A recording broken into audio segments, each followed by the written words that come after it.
Joe, fun question before we start. Without giving any reason why, if you could have dinner with 3 comedians, dead or alive, who would they be? Go. Bill Burr. Yep. Richard Pryor. Yep. And Bill Cosby. Love it. What's funny, mate? Come on, Bill Cosby. What's wrong with Bill Cosby? No, nothing's wrong with Bill Cosby. He's great. I know, but because he did what he did, I know. you can't say Bill Cosby. I'm like Bill Cosby without the Rohypnol. That's right.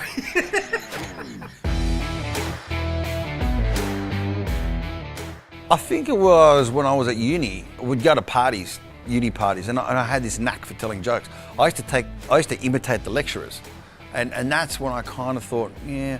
Now maybe early. I mean, I didn't realise it then. When I was young, I used to have all these observations, and like, you know, my name's Giuseppe, really, you know, and I could never find a mug with my name on it, you know, and I go, why is that, you know?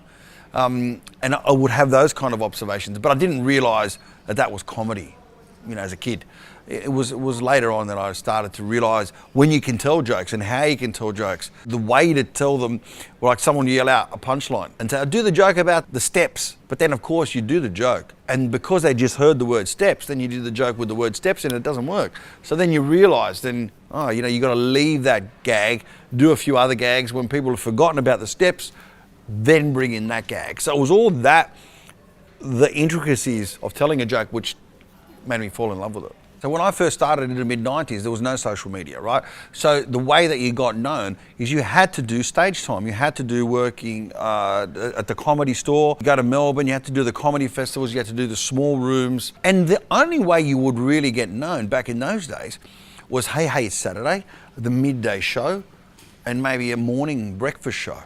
It wasn't like it is now. It is so much easier now to become famous doing this. You know, yeah, okay, you can be really good online. That doesn't necessarily mean you're good on stage. And there are some people who are really good online who bring it on stage, but you can tell.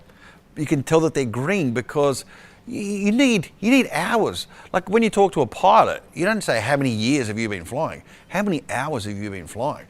And it's the same with a comedian. How many hours have you been on that stage, mate? I've got an honours degree in food science. So what happened was I wanted to be a rock star. My dad said, there's no rock stars in Calabria where we come from.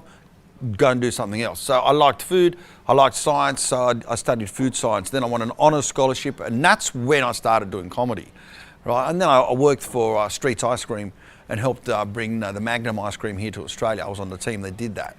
And so that was my claim to fame. I even had a TV show about food. I was a host. I was one of the 2 anchors on the food show. It was called Food Investigators. But no, that wasn't ever a backup plan. That was the plan. Comedy was a hobby that just took off. So it came to the point where, okay, now I'm earning as much in a night that I would in a year doing food science. So time to give it up. There was a period where fame did change me, around about 2004, because it just really went nuts then all over the world. You know, I'd walk in clubs with sunglasses on, thought I was Kanye West, you know. I don't know who I thought I was, really. It was 5 minutes. You know, I've been doing this 27 years.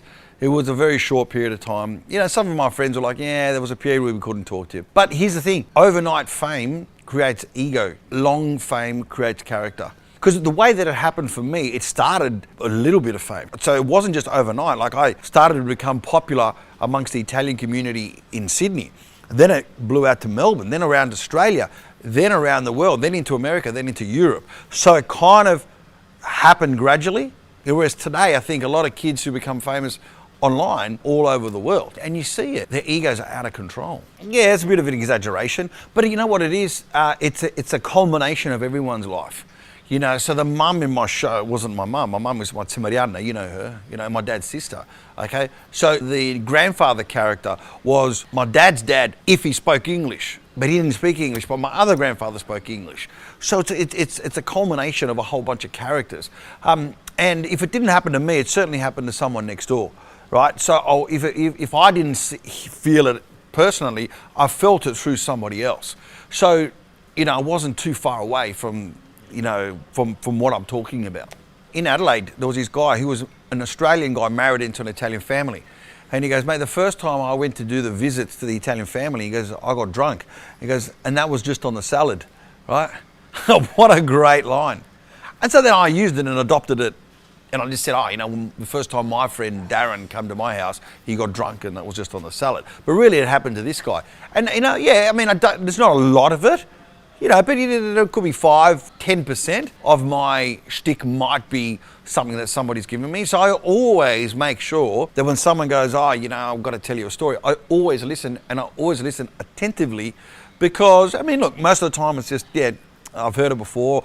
It's so funny how also people told me stuff that's actually my routines.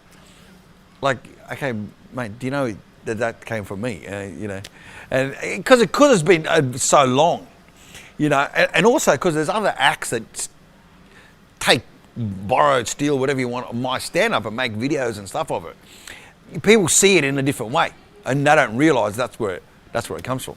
So Joe Avati in the next 5 to 10 years will be doing a lot more stand-up overseas because the markets have really started to break down the barriers in Europe for me and also in America. Australia and Canada were saturated, so I'll still be touring those countries, but now I'll be touring and kids will come in. But in America and in Europe, it's growing rapidly for me. And also the demographic is changing. So I'm getting a lot of people who are non-ethnic coming to the show. It's very prominent now. And so I will then be designing shows to cater for that. That's where I'll be. And hopefully on the beach, with a pina colada. Well, not pina colada. Why did I even say pina colada? That is an awful drink.